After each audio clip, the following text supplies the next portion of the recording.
Bom dia, pessoal. Sejam bem-vindas e bem-vindos à Escola de Botânica. Eu me chamo Anderson Santos. Me digam, por favor, se vocês estão me ouvindo por aí. Estamos dando início a mais uma live aqui do nosso Instagram. Essa live também vai ficar disponível no YouTube da Escola de Botânica posteriormente. Então fiquem à vontade aí para entrar na nossa sala. Faz um tempinho que a gente não aparece por aqui. E hoje a gente tem um assunto muito relevante para tratar. Na verdade, é um bate-papo super legal com duas maravilhosas aí que vão trazer mais do que informação, vão trazer muita beleza para esse nosso encontro de hoje. Vocês me ouvem bem?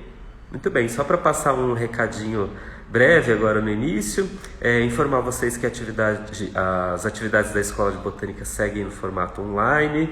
A gente ainda por conta da pandemia não tem uma data exata para o retorno das nossas atividades presenciais. E por isso, vocês conseguem acompanhar os nossos cursos e conteúdos através do site escoladebotanica.com.br e também se cadastrar lá no nosso mailing para receber as nossas notícias, que a gente vai avisar vocês assim que as atividades presenciais retornarem, mas por uma medida de segurança a gente ainda prefere, né? E estamos mantendo nossas atividades online. E por conta disso, nós estamos num novo endereço, demos início a um projeto e é por isso que eu vou chamar aqui essas duas pessoas que vão conversar conosco para a gente falar sobre arte e botânica, né? Deixa eu ver aqui se a Camila e a Carol já chegaram. A Carol está por aqui, deixa eu chamá-la. Deixa eu ver. Camila também está por aqui. Chegando. Oi! Olá! Bom dia! Que delícia estar aqui com você esta manhã ensolarada. Não é? O tempo melhorou, o tempo mudou. Bem-vinda, Ana Carolina. Muito bom. Deixa eu chamar a Camila aqui também, que a gente vai começar esse papo a três pessoas aqui, ó. Vamos ver, Camila está entrando.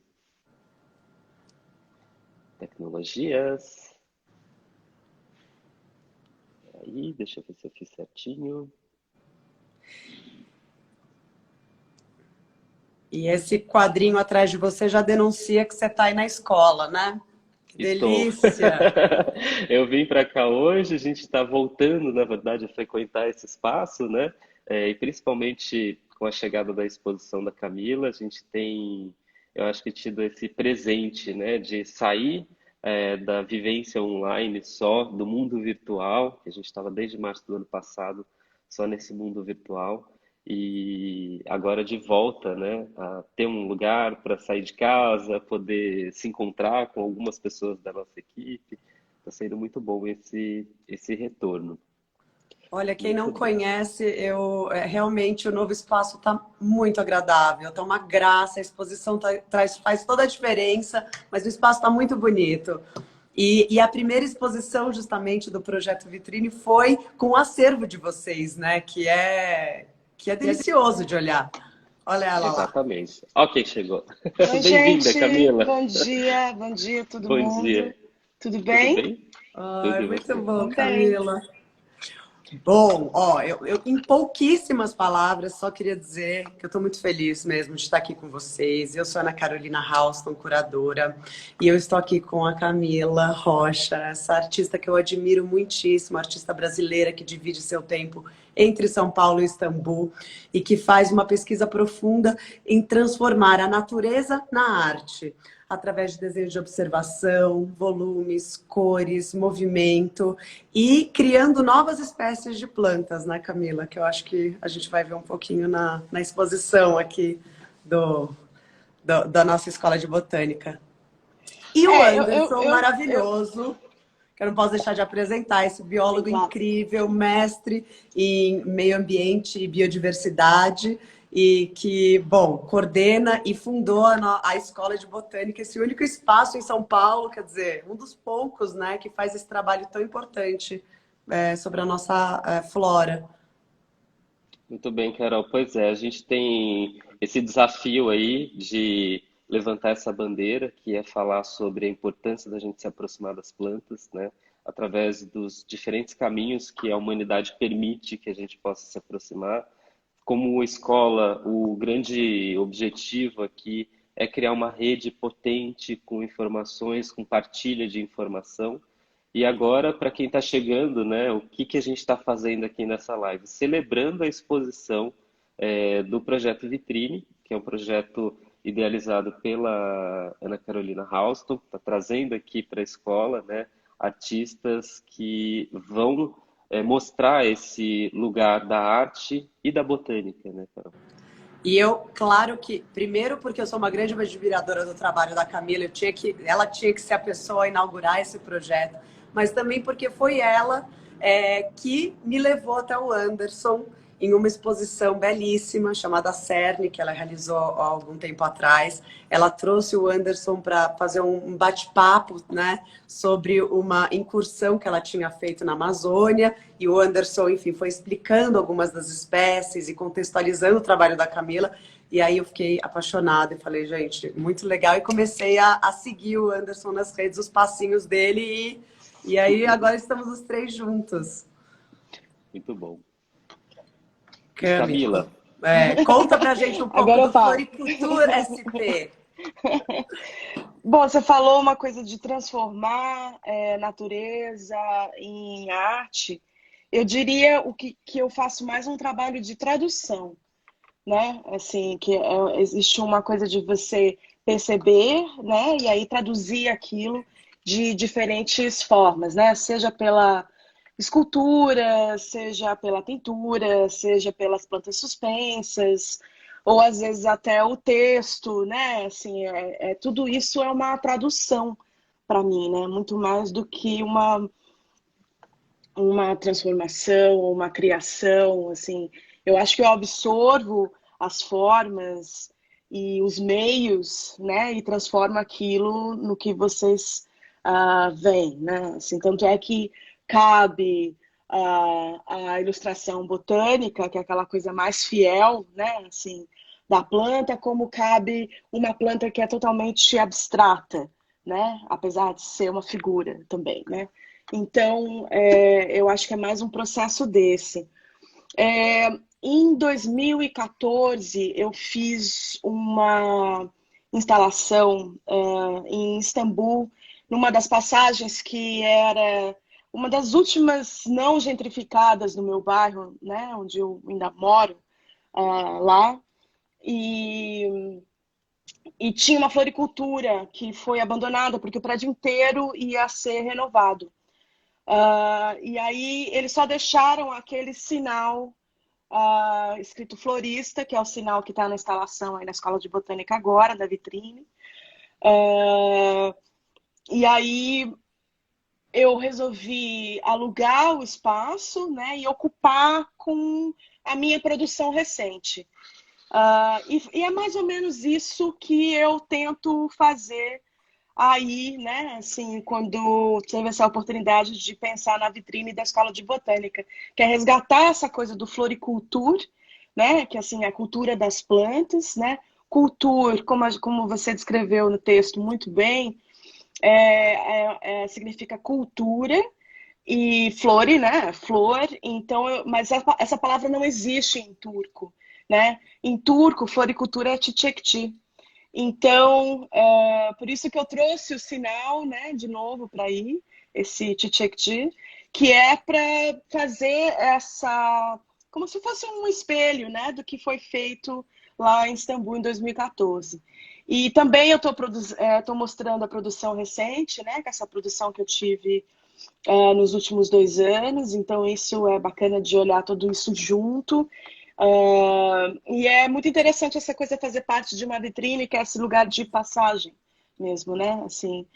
E aí eu coloquei SP não só porque é uma versão paulista, né? Paulistana do Floriculture, mas SP significa uma espécie de em botânica, né? Na nomenclatura botânica. E aí o Anderson pode falar até um pouco mais sobre isso. O Anderson tá ali Tô aqui, passando, passando de um fazendo lado uma para o outro. visita. Estou fazendo uma visita. A gente faz uma visita guiada daqui a pouco. Aí você pode contar um pouco mais, Camila, dessa situação. Mas na botânica, existe uma coisa que foi criada já há alguns séculos, que é uma nomenclatura específica para a gente conseguir reconhecer as diferentes formas de vida, não só das plantas, isso serve para todas as formas de vida. E essa nomenclatura, quando foi criada na Europa, ela tinha como um ponto de partida, quem criou, né, as pessoas que criaram essa forma da gente dar nome para os seres vivos, pensaram no seguinte na época: seria muito interessante que qualquer pessoa no mundo conseguisse reconhecer um ser vivo pelo mesmo nome. Quando a gente observa a história, principalmente do comércio de alimentos no passado na Europa, né? Imagina países vizinhos como Portugal falando português, Espanha, espanhol, Itália, italiano, né? A Inglaterra com o inglês e todos os outros países, cada um com suas línguas e dialetos. Quando alguém ia comercializar ou vender cenoura para o país vizinho, né? O que não era essa confusão de nomes populares, porque cada lugar chamava as plantas por uma denominação específica, né, de acordo com a sua língua. E aí vem o Linneu, um naturalista que na época criou, não criou, mas ele consolidou um sistema de nomenclatura que tinha um ponto de partida que era tornar democrático o reconhecimento das plantas. Talvez a história dele ele não contasse que a ideia dele se espalhasse por todo o planeta e que as pessoas não talvez soubessem ao longo da história da humanidade reconhecer com tanta facilidade. Mas ele tomou como ponto de partida que o latim era uma língua muito boa para ser essa língua mãe dos nomes científicos, porque era uma língua que já na época, está falando de 1740 mais ou menos, né? Era uma língua que não tinha mais tanta transformação, né? Diferente de uma língua viva, ativa, como o português, por exemplo, onde a gente incorpora novas palavras, a gente muda, a gente faz um aportuguesamento, né, das palavras de outras origens.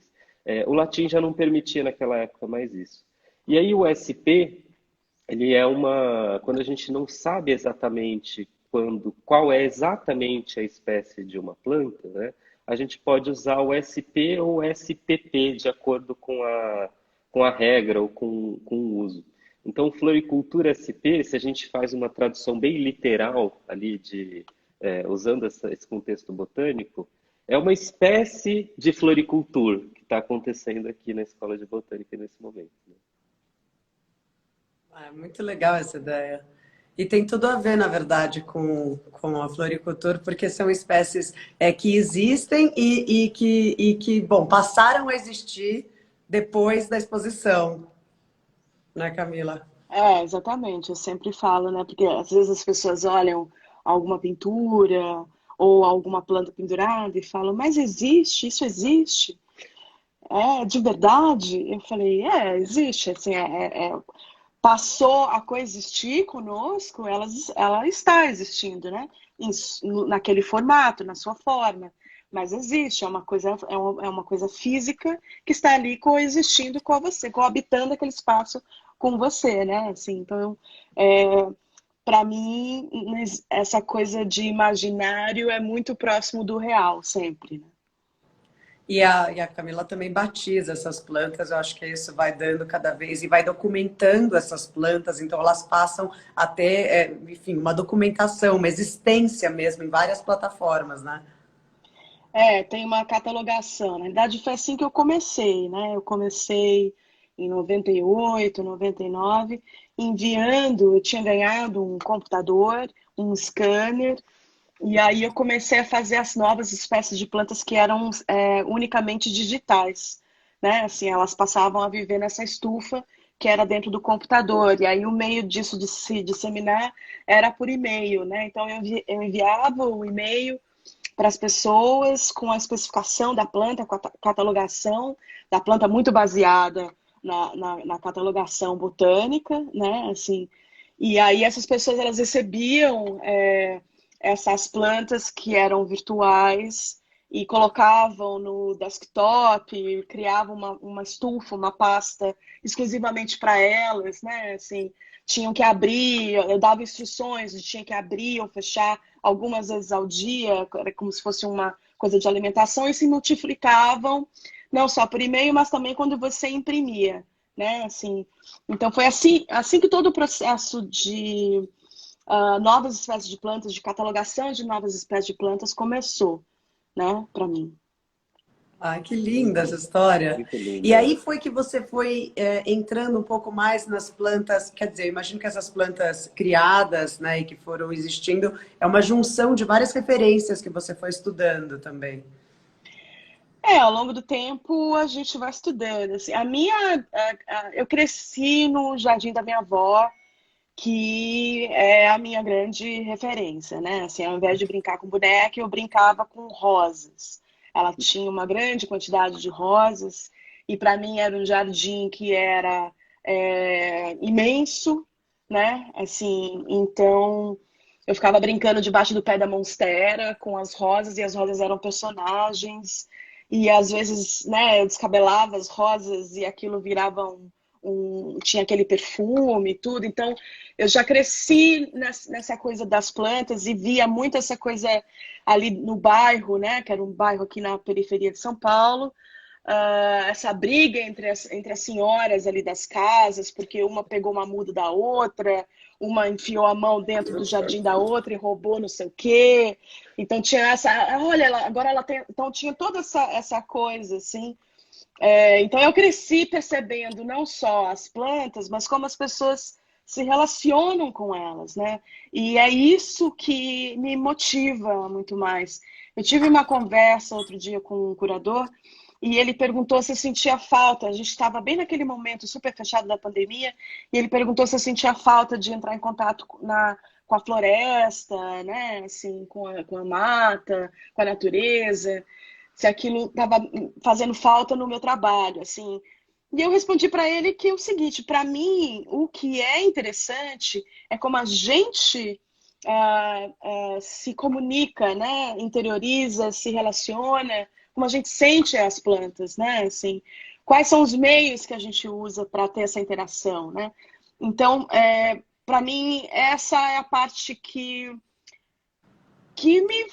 me faz dar ideias de criação e de solucionar espaços, assim. Então tem isso.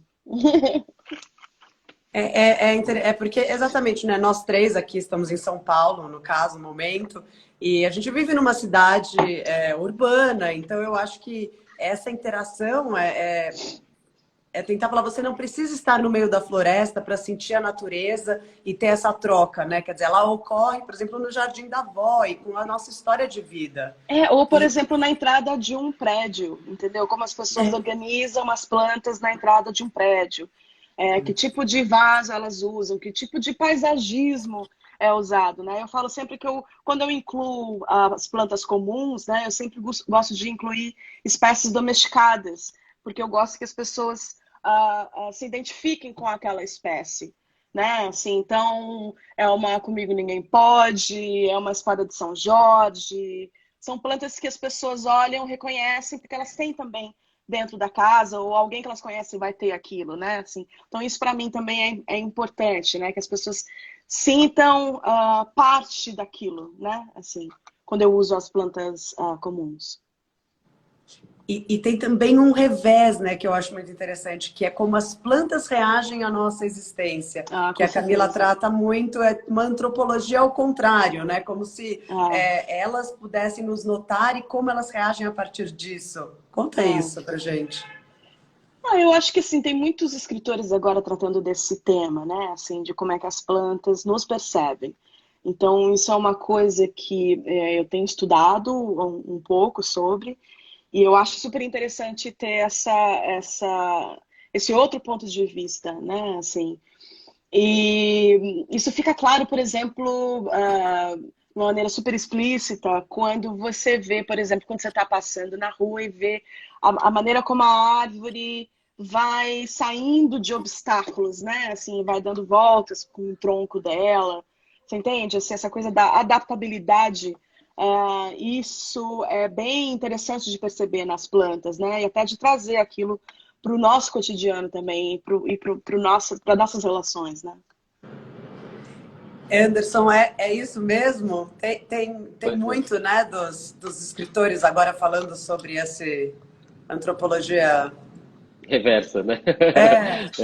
É, De certa forma, sim. Na verdade, tem nomes já, cada escritor tem dado um nome específico para essa forma das plantas perceberem. O perceberem é muito importante que esteja entre aspas, né? Perceberem o mundo, ou perceberem a nossa existência, a existência dos outros seres. O que acontece é que a nossa forma de ver o mundo, ela parte de um princípio ou parte de um ponto que somos nós mesmos, né? Então, a visão antropocêntrica, ela nos coloca num lugar de centro de tudo que acontece no entorno.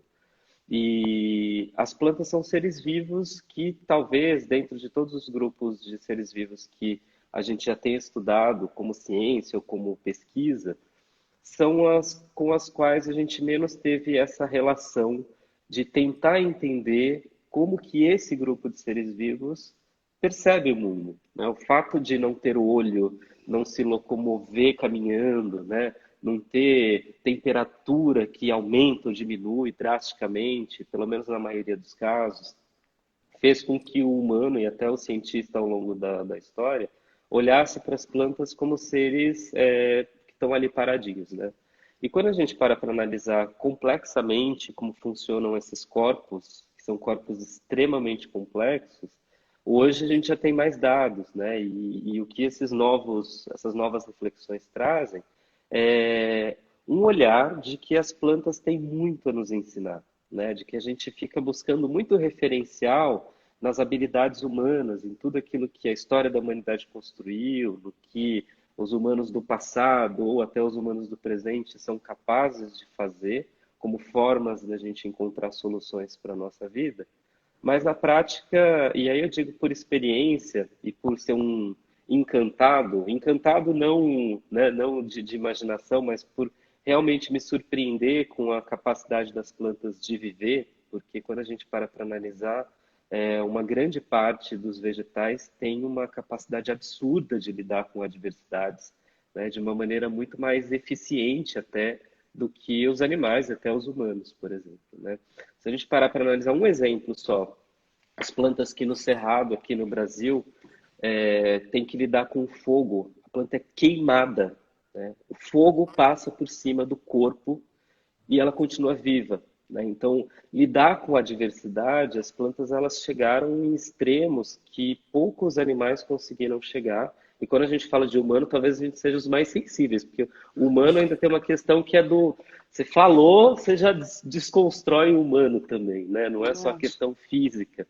E as plantas, elas têm esse lugar que é de lidar com adversidades reais da transformação de uma história de um planeta como a Terra, que muda há mais de 4 bilhões de anos, né, o tempo todo.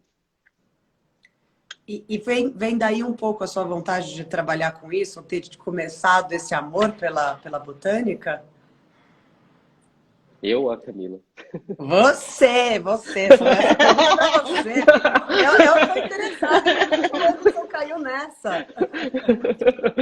Sim, na verdade, assim como a Camila, eu brincava com as rosas também, né, no jardim de casa. E desmontar flores era uma brincadeira também, era uma diversão. Claro que tinham outras, mas essa sempre me chamava muita atenção, né?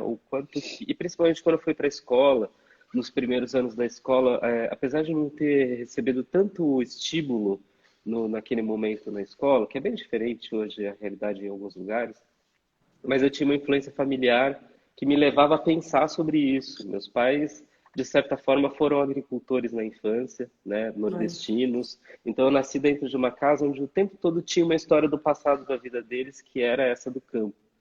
Então, crescer nesse lugar onde se falava das plantas, falava do alimento, né? O alimento era a coisa mais importante e sagrada mesmo. Porque viver no Nordeste, como meus pais viveram na década de 1950, que foi o grande momento de escassez de água, de recursos, e por isso as famílias deles migraram, né, para o Sudeste, tinha um valor muito grande dado sobre o alimento, e principalmente o alimento da feira, porque a gente comprava tudo na feira.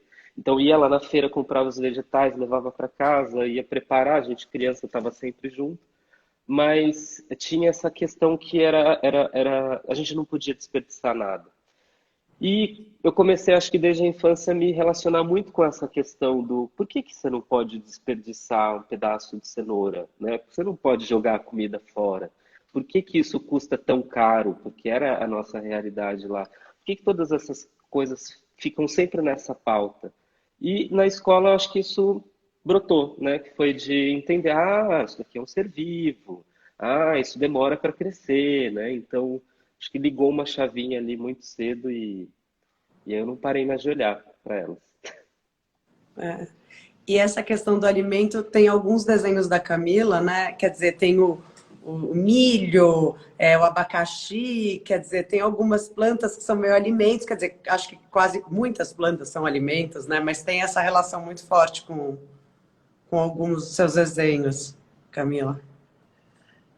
Hum, nunca pensei nisso. É, então, eu tenho a coisa das flores, né? Na coisa da aquarela botânica, que eu acho super interessante de retratar. E aí, no outro trabalho que a gente está vendo aí, é o glossário, que vem Deixa lá. de uma coisa de os desenhos do glossário, que é inspirado na Nusa de Menezes, né, que é essa bióloga mais antiga, viva e maravilhosa, que a gente tem aqui, uma das fundadoras ali da coisa de biologia da USP. E aí essa série, ela é inspirada nesse glossário, nas ilustrações que existem nesse glossário, né? E aí tem uma coisa da luminosidade que o Anderson pode falar também, que é coisa de como as plantas recebem a luz, então por isso que tem esse degradê, né? Porque começa com essa coisa da luz que é mais escura, e aí no meio do dia tá tudo mais claro e depois escurece de novo. Né, Anderson? Fala pra gente, por favor. Sim, é o que a gente está vendo aqui, né? Mas não quero fazer tradução do seu trabalho, não é sobre isso. Mas existe essas nuances, né? Das cores ao longo do dia. Se a gente pensar do amanhecer, dos primeiros raios de sol, até o anoitecer, a quantidade de tons, né? De azuis que a gente vê no céu, a quantidade de rosas, principalmente no outono e primavera, onde o fim do dia termina rosado, né? A gente sempre tem esse degradê de cores ao longo de um dia. É como a luz se manifesta, né? E é como a gente também se relaciona diretamente com ela. Não só as plantas, mas todos os seres vivos estão lidando com essas camadas de cores ao longo de um dia, né? Então, as plantas dependem na prática, inclusive, desse lugar que é que é a disponibilidade de diferentes tons de luz, né? Diferentes intensidades luminosas, melhor dizendo. E por isso elas têm essa necessidade de se relacionar com isso também. A luz é bem importante, ela tem um papel importante na sua obra, né, Camila? Porque ela tem a questão da observação também, ela vai delimitando, né? E quando a gente está fazendo a aquarela botânica também, não dá, eu não consigo começar fazendo, por exemplo, de noite, né? Assim, a não ser que seja só o desenho, mas começar a colocar as camadas de aquarela é impossível fazer isso de noite porque você precisa dessa luminosidade natural, né? Assim, para fazê-las, né? E então tem essa questão da luz não só na série do glossário, mas também como a gente usa isso para produzir o próprio trabalho, né? Isso também é importante. É muito interessante porque até a gente com as nossas aulas de aquarela na escola, né, com a professora Cecília Tomasi, um ponto importante que a Cecília sempre trouxe, né, Camila, é o quanto que é fundamental que esse tipo de trabalho seja feito sempre num determinado horário, né? Então você começa de manhã, você não vai trabalhar nessa pintura até o fim do dia, necessariamente, quando a gente fala do desenho bem clássico, né? Ou da ilustração botânica clássica, porque você vai respeitar o sol, né? E o quanto o sol acessa aquele espaço também que você está trabalhando, para você conseguir representar, conseguir continuar representando de forma fiel aquela cena, né? A pintura botânica, a aquarela botânica, ela tem acho que a grande diferença que diferencia ela de um desenho artístico, no sentido que não é um desenho de registro, não tem essa intenção de ser fiel, né? A aquarela, ela é fiel à forma, ao buraco que tem na folha, a folha seca que está por ali, a parte torta da planta, né? Você não corrige essas questões, você representa fielmente o que é aquela forma de vida. Acho que isso você busca bastante nas aquarelas. E elas, normalmente, você tem essa questão de ir numa floricultura e buscar elas? Ou foi uma coisa mais feita em campo? Então, eu já havia feito um pouco de aquarela botânica. Na verdade, eu comecei estudando lá em Istambul, quando eu passava a maior parte do tempo lá. Depois eu vim para cá e comecei a estudar com a Cecília, né, aí na escola de botânica. E durante a pandemia ficava quase impossível porque para fazer as outras plantas é muito difícil fazer sozinha. Eu preciso de assistência, né? Assim, os trabalhos são grandes e envolve processos que são longos. Então, na pandemia, eu me vi tendo que reduzir essa situação. E aí eu voltei para as aquarelas botânicas e eu tinha esse projeto de fazer uma por semana. E geralmente eram de plantas que ou me eram ofertadas, né, assim, que eu ganhava, ou às vezes de plantas que eu passava aí em algumas floriculturas aqui perto, no bairro, que trazem algumas espécies que são bem incríveis em termos de cor e de estrutura, de formas, né, assim. Então eu também escolhi, assim, mas era muito essa coisa da planta que está no meu caminho, né? Assim, que é a coisa que eu consigo ter acesso mais fácil e aí trazer para cá, para o estúdio, para poder observá-la e traduzi-la, né? Assim, isso até faz parte também de um outro trabalho que eu estou mostrando agora, que é na Bienal de Alta Estrada, lá em Kosovo, que eu trago essas traduções para os filigrees de lá, que são joalheiros que fazem joias com um fio de prata bem fininho, e aí eles traduzem essas traduções para joias, né? Assim, então, foi interessante de poder fazer isso ao longo desse tempo pandêmico, né? Uma maneira também de reduzir, e eu estou bem feliz porque eu já tinha mostrado algumas antes, junto com os outros trabalhos, mas eu acho que nesse volume é a primeira vez que eu estou mostrando, né? Assim, junto com as suspensas, junto com o glossário, junto com as tabulares, que são essas raízes que estão no chão, que são de bronze. Então, assim, é interessante observar todo esse contraponto entre os trabalhos, né? Conta dessas raízes, elas foi um desenho, começaram como os desenhos de observação. Eu sei que você teve aí uma viagem importante para a Amazônia, acho que foi talvez sua última viagem, não sei se foi, porque a gente teve aí 2 anos de pandemia, né? Olha lá em cima. Não foi minha última viagem, mas foi a minha única viagem para a Amazônia, que é um lugar assim fabuloso. Mas já fazia um tempo que eu estava de olho nessas raízes tabulares, que eu queria que o Anderson falasse sobre as raízes tabulares. Aí eu posso continuar falando sobre o trabalho. Bom, as raízes tabulares são raízes, na verdade, que se relacionam estão presentes em grandes árvores, né? A gente vê muito esse tipo de raiz no Brasil, em árvores na Mata Atlântica e no Cerrado. Desculpa, na Mata Atlântica e na Amazônia, né? Quando a gente olha Mata Atlântica, a maior parte dos terrenos, eles são terrenos irregulares, são terrenos inclinados. Então, as árvores, ao longo do processo de evolução, né, da história das plantas, tiveram que encontrar um suporte para viver num terreno que é inclinado, né? Então, num lugar onde chove muito, como a Mata Atlântica, e que as plantas têm uma tendência a ganhar um porte muito grande. Então, tem árvores que pesam toneladas e que estão numa encosta, né? Uma forma de ganhar sustentação foi ter uma raiz adicional, porque essas plantas elas têm uma raiz central, é, subterrânea, que segura a planta, que busca os nutrientes, água no solo, mas é uma raiz escora, né? Aliás, é uma raiz tabular, é uma raiz que funciona como uma coluna de sustentação. E na Olha. Amazônia, a grande diferença é que a Amazônia quase toda é plana, né? Mas alaga. Então a água sobe e desce e isso gera uma instabilidade para o solo.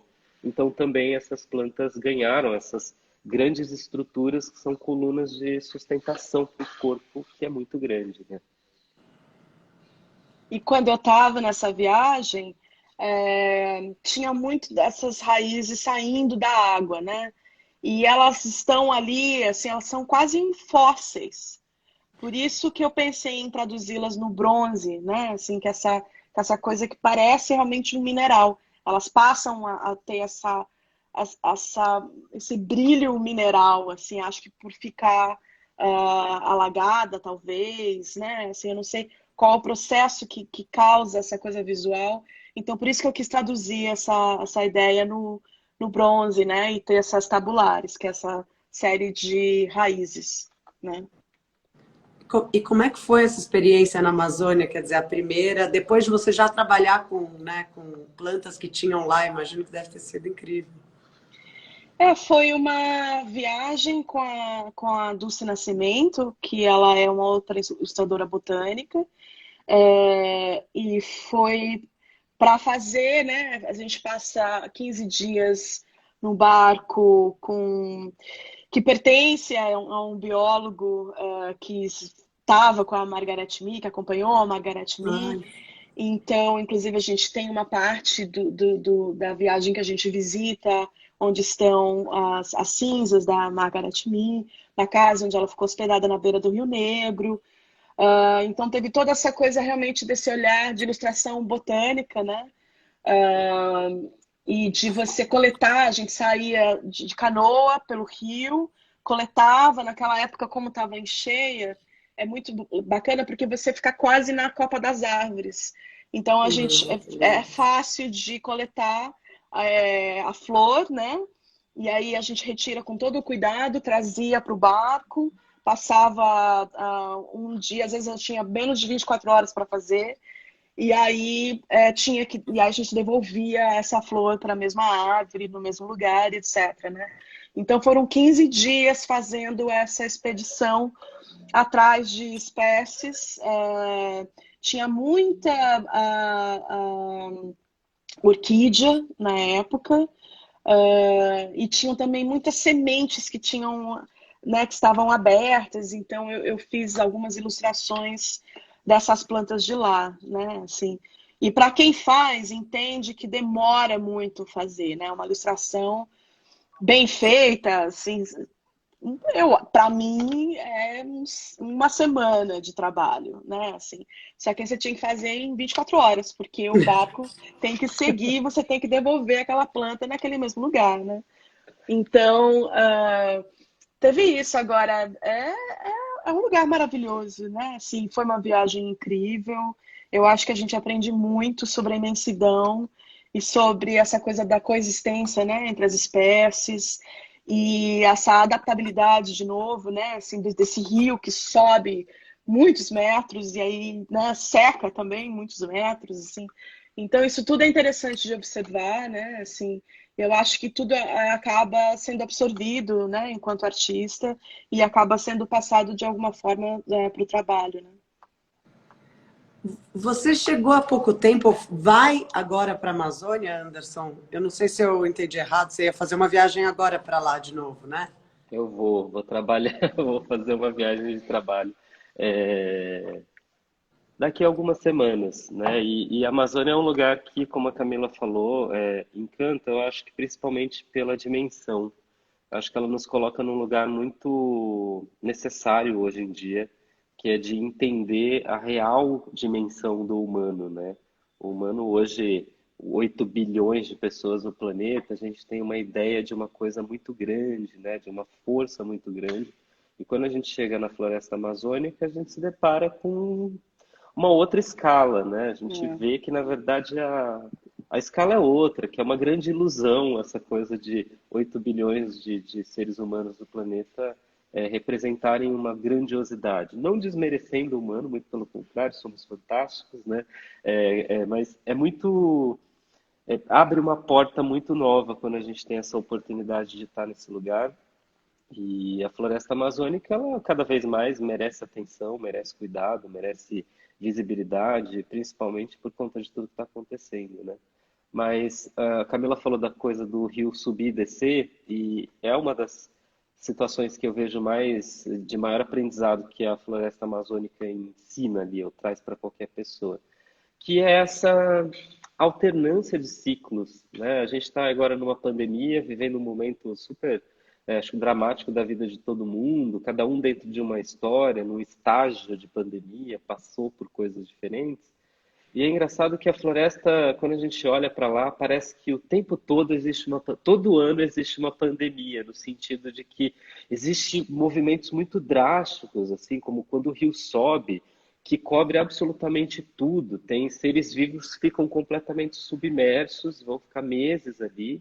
Aí, de repente, o rio desce, e todo mundo aparece de novo, e vida que segue, né? Depois, o ano que vem, cobre todo mundo. Então, eu vejo que é um entendimento de que a tempestade sempre passa, né? E na Amazônia, mais do que em qualquer outro É, lugar, a gente vê isso o tempo todo, todo dia, né? todo dia. Tem tempestade todo dia, a tempestade sempre passa.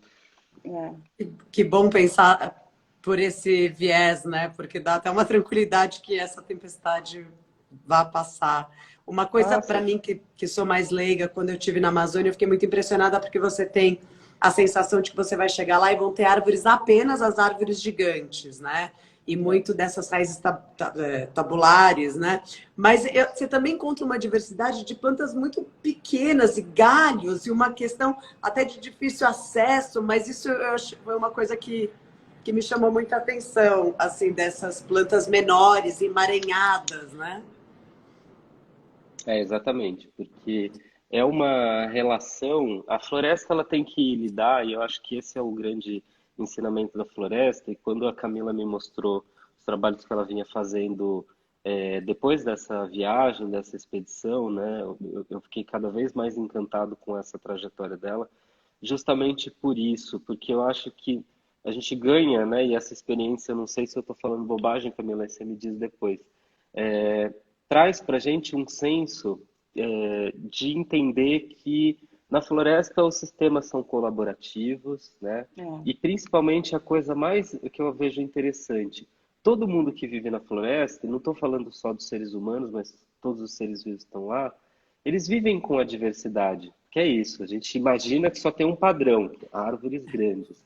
E de repente você vê plantinhas, você vê galho, você vê um bicho em cima da árvore, a planta em cima da outra, né?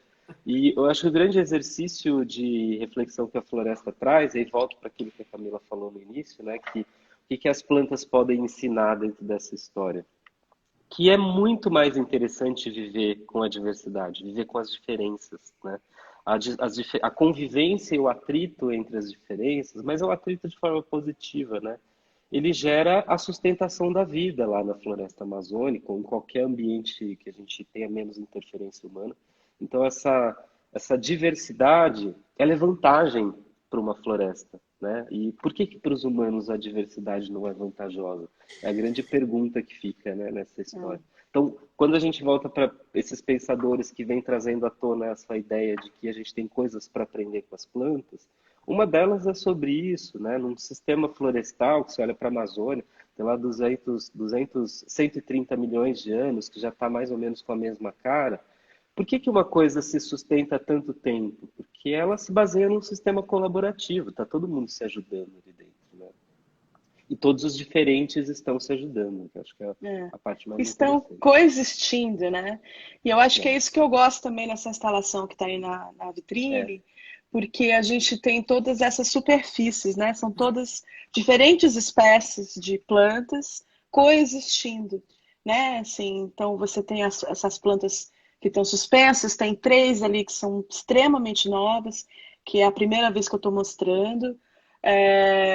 E aí é muito interessante de ver elas coexistindo com a aquarela botânica, que é essa coisa, né, bem mais formal, né, e assim, e também se relacionando com o glossário, que é esse trabalho que eu já mostrei, é uma parte dele, mas, enfim, eu acho que cria todo um meio ambiente, né, assim, você acaba criando um sistema de relação e de comunicação visual, nesse caso, né, assim, no espaço, né, nesse espaço expositivo mínimo, né, que é a vitrine. Conta um pouco mais dessas plantas suspensas, Camila. É tão bonita a produção e a maneira com que elas, né, o movimento. Então, tem. Eu fazia, né, durante um bom período, eu só fiz elas bem pequenas. E aí eu comecei a fazer elas grandes, né?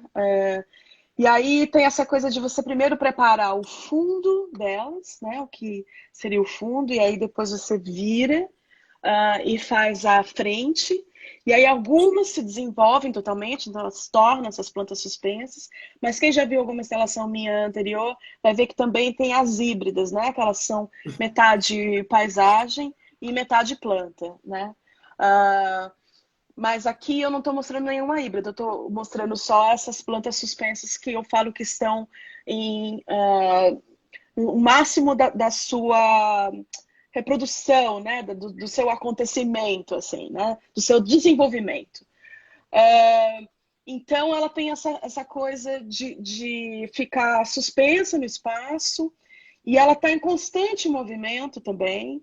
Quem passa e para um pouco e observa pela vitrine vai perceber que elas estão sempre se mexendo, né? E isso se dá pela circulação do ar, pela circulação da gente pelo espaço, não existe nada mecânico, né? Tem essa coisa que é super orgânica da maneira como elas vão reagindo ao nosso redor, né?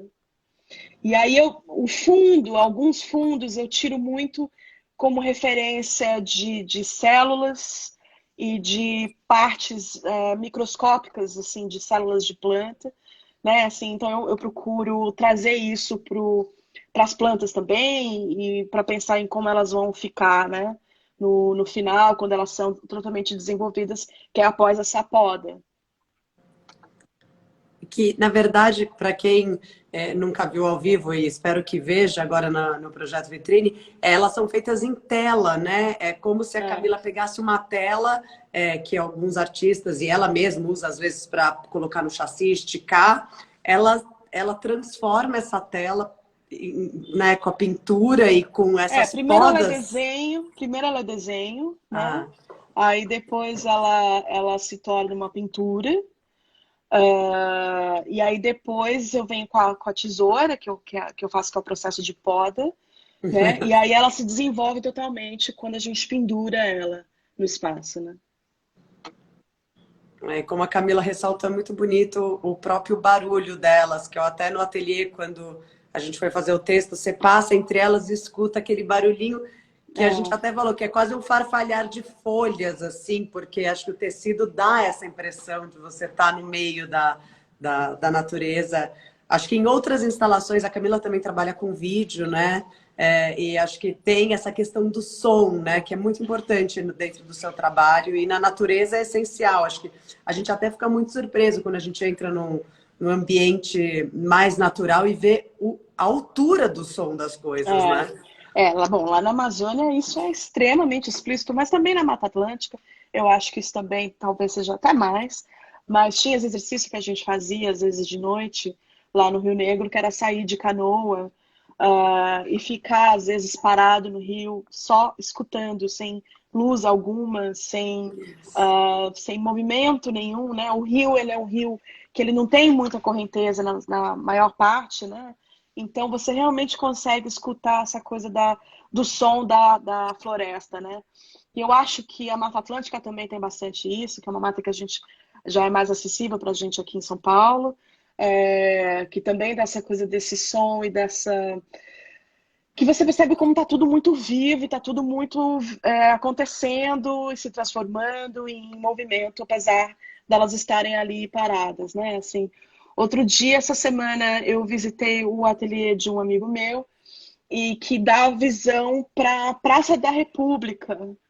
E aí eu comecei a perceber as árvores. Eu fiquei um tempo parada na sacada do ateliê dele, olhando as árvores da Praça da República. Estava uma tarde que estava ventando bastante, né? E comecei a perceber essa coisa dos movimentos, né? Assim, delas e como elas se tocam, mas se retraem também, né? Assim, então isso foi muito interessante naquela praça no meio de São Paulo, que é super difícil de você ter essa distância e perceber isso, né? E eu acho que as plantas que estão suspensas aí nesse microespaço também acaba criando isso, né? Assim, de elas ter essa coisa do movimento, o movimento quando alguém que está dentro da escola passa, né? Pela instalação também. Isso é interessante de perceber. Seria quase como uma mimética reduzida, né? Assim, de pequeno porte, assim, mas eu acho que essa coisa de suspender as plantas também causa isso, né?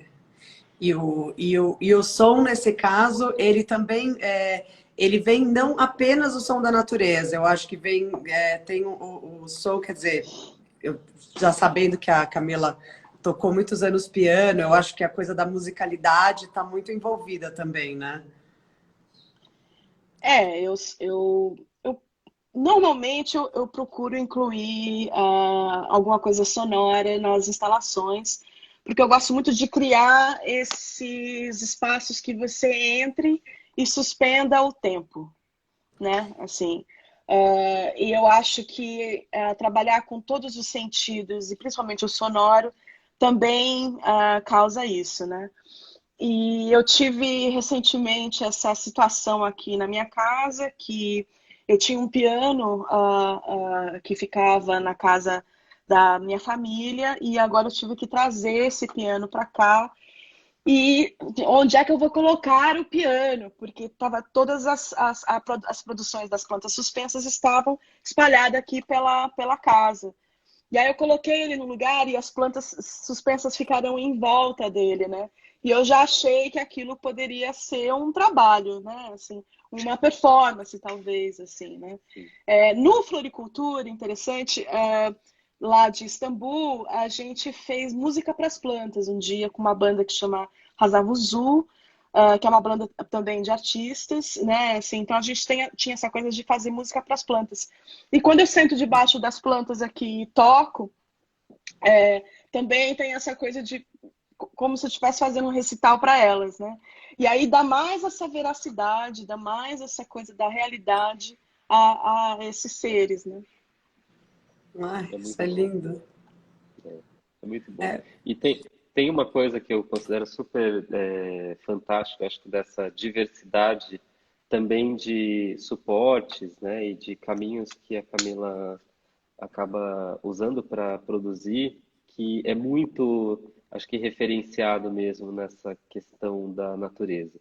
A natureza ela não tem um suporte só também, né, que é uma coisa muito legal. Você vai ver que às vezes uma mesma planta ela vive na terra, ela pode viver sobre uma outra árvore, né? Então você vê que existe uma permissão maior para você não ser o mesmo o tempo todo, né? Uma coisa que eu parto dessas análises, principalmente nos ambientes florestais, a gente vê em qualquer outro tipo de ambiente também, mas é mais evidente nas florestas, quando às vezes você vê uma mesma espécie, ela está lá no chão, sei lá, um determinado porte, e de repente você vê a mesma planta em cima de uma outra árvore, a mesma espécie em cima de uma outra árvore, vivendo de um outro jeito, de outra forma, né? Esses suportes também, eu acho que a natureza dá, a Camila acaba extravasando aí para o trabalho dela e explorando mesmo esses São caminhos, as né? epífitas, né? Não é isso? Exatamente. Bom, acho que a gente já está chegando aí nos nossos minutos finais. Sim. Eu, primeiramente, convido todo mundo a visitar, porque é realmente lindo. Eu acho que tem muito a se aprender ali com esse universo da Camila. E agradecer a coordenadora e pesquisadora Carola Braga, que me convidou, né, primeiramente, que fez essa união e que coordena o Núcleo de Arte Natureza agora, que é novo na escola, né, Anderson? Exatamente.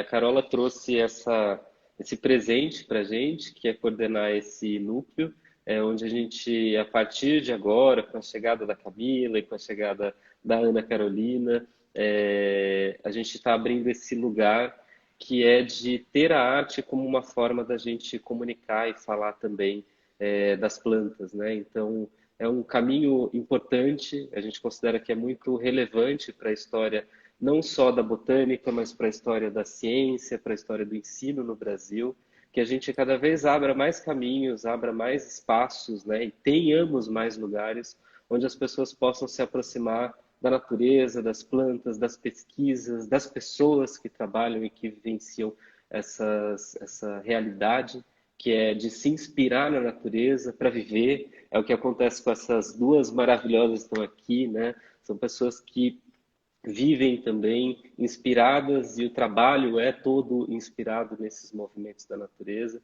E essa pequena vitrine, nesse momento que está voltada para a rua, onde as pessoas que passam por aqui conseguem apreciar, né, vivenciar essa experiência do floricultura, é um ponto de partida que sim, agora continua, né, com a coordenação, o núcleo da Carola Braga. A gente vai falar com ela até aqui em outros momentos também. Mas agradeço vocês demais pela presença aqui hoje, por compartilharem conosco, Camila por trazer essas preciosidades, essas obras maravilhosas aqui, para que o público possa ter contato com o seu trabalho, né? Ana Carolina com essa curadoria maravilhosa também dentro desse projeto Vitrine.